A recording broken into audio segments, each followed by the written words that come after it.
아름다운 인생을 위해 최대봉의 낭만의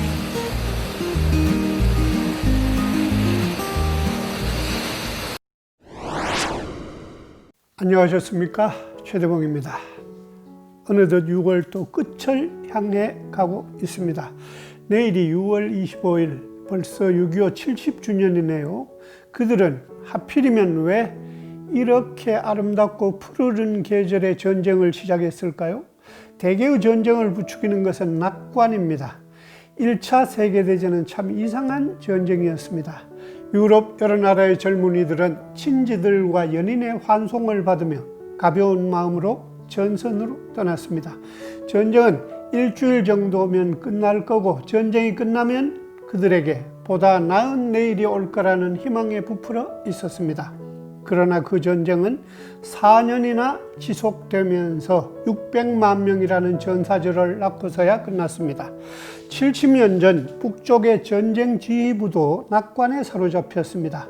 보릿고개가 끝나는 6월에 밀고 내려가 보급품 걱정 없이 9월이면 너끈하게 끝낼 수 있다는 낙관에서 그 전쟁을 시작했지만 꼬박 3년하고도 1개월에 걸친 고난의 세월이었고, 250만의 죽음과 20만의 미망인과 10만의 전쟁과와 1천만의 이산 가족을 낳은 비극적 사변을 초래했을 뿐입니다. 그들은 지금까지도 민족 해방전쟁이라는 이름으로 그 전쟁을 미화하고 있지만, 어네스트 헤밍웨이는 말했습니다. 전쟁에서 아름답고 그럴싸한 죽음이란 존재하지 않는다. 당신은 아무 의미 없이 개처럼 죽을 것이다. 최대봉의 낭만에 대하여 50번째 이야기, 꽃들은 다 어디로 갔나? 지금 시작합니다. 인류의 역사는 전쟁의 역사였습니다. 프랑스의 신이자 영화 감독 장 꼭토는 냉소적으로 말합니다. 전쟁은 개가 제 몸에서 벼룩을 털어내듯 지구가 인간을 털어내는 자연적 현상이라고. 정의를 위하여라는 이름으로 행해진 모든 전쟁의 이면에는 언제나 탐욕과 어리석은 영웅주의가 도사리고 있었습니다. 1096년에 시작되어 200년 동안이나 유럽 전역을 약탈과 학살과 혼란으로 몰아넣었던 십자군 전쟁은 성지탈환이라는 번듯한 명분을 내세웠지만, 그 이면에는 지배 계급이던 교황과 국왕들의 추악한 이해타산이 깔려 있었습니다.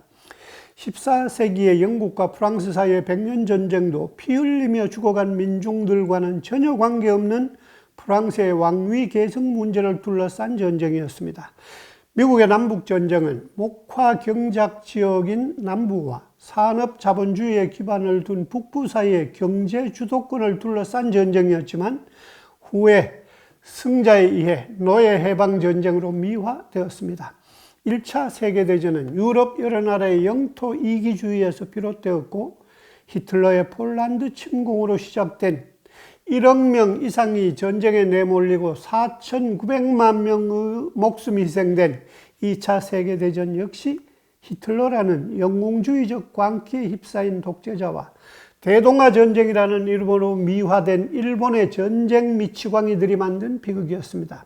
이런 야만의 전쟁들 앞에서 떠올리게 되는 한 가지 질문은 이것입니다. 인간은 과연 이성적 존재인가요?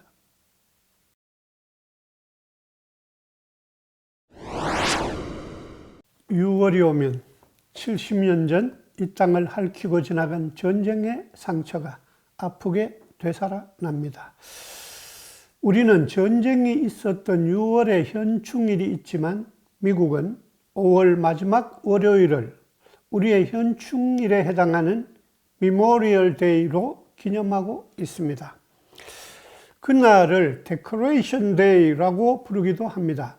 데코레이트라는 말에는 훈장을 추서하다라는 뜻도 있지만, 장식하다라는 의미도 있습니다. 나라를 위해 죽은 병사들의 무덤을 꽃으로 장식하는 날이라는 뜻이죠. 밥 딜런과 존 바에즈에게 가장 큰 영향을 준 것으로 알려진 피트 시거는 세계 여러 나라의 민요에 관심이 많았습니다. 그는 우리 민요 아리랑을 최초로 부른 포크 가수로도 유명하죠. 그가 전쟁 중에 의정부 지역에서 미군으로 참전했다가 아리랑을 듣게 되었다는 일설도 있지만 이미 이 세상 사람이 아니라 확인해 볼 도리는 없습니다. 아무튼 피트 시거는 1965년에 노벨 문학상을 받은 러시아 작가 미하일 셜로호프의 장편소설 고요한 돈강에 나오는 코사크 민요와 운명적으로 만나게 됩니다. 율 브리너가 나오는 옛날 영화 대장 부리바에도 등장하는 코사크족은 주로 중앙아시아 지역에 흩어져 살던 칭기즈칸의 후예들이었습니다. 러시아인들은 그들을 야만인으로 무시했지만 말 잘 타고 싸움 잘하는 코사크의 젊은이들을 가장 위험한 전쟁터로 내보내기가 일쑤였습니다. 이유도 모르면서 전쟁터로 내몰리며 그들이 부른 노래.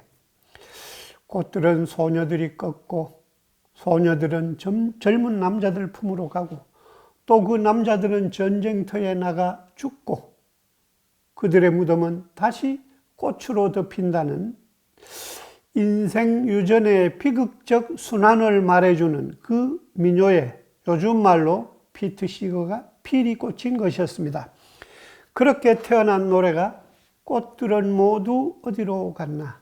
Where have all the flowers gone? 입니다. 피터 폴 앤 메리의 노래로 듣습니다. Where have all the flowers gone? Long time passing.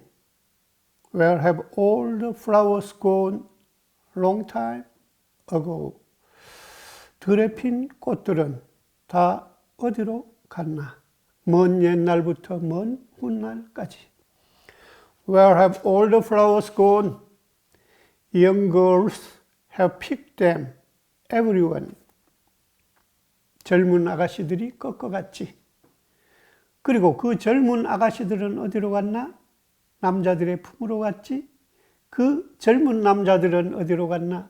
전쟁터로 갔지.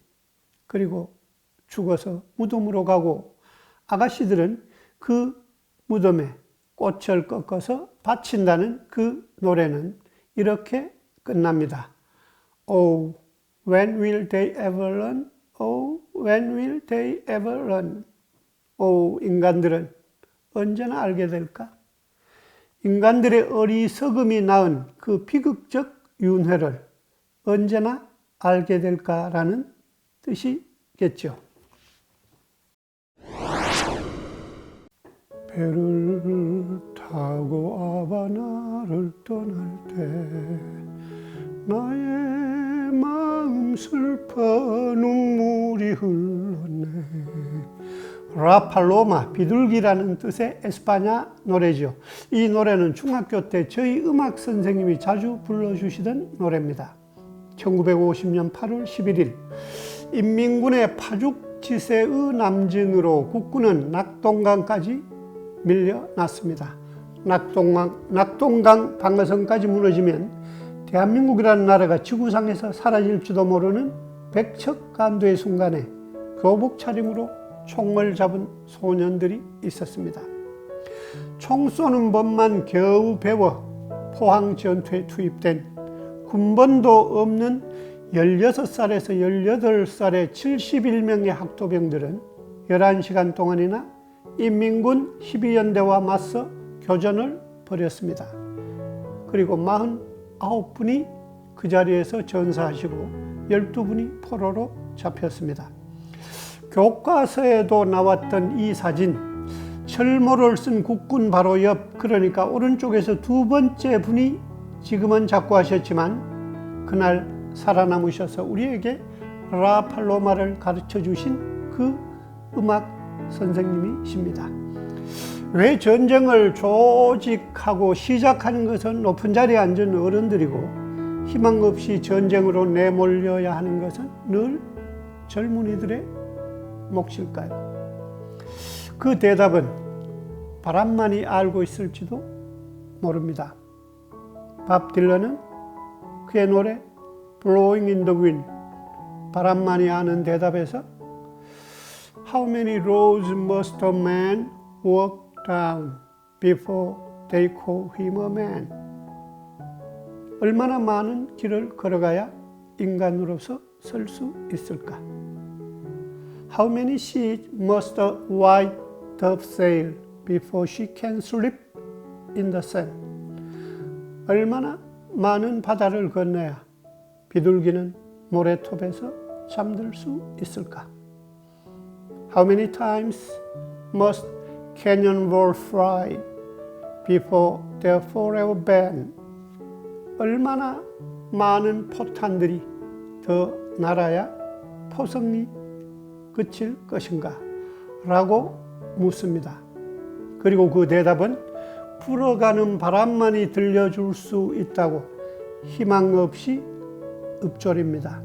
이렇듯 반전을 외치는 노래들은 왜 질문으로만 끝날 뿐일까요? 아마도 그 대답을 아직 찾지 못했거나 영원히 찾지 못할 것이기 때문일지도 모릅니다. Where have all the flowers gone? 꽃들은 다 어디로 갔을까? 최대복의 낭만에 대하여 였습니다.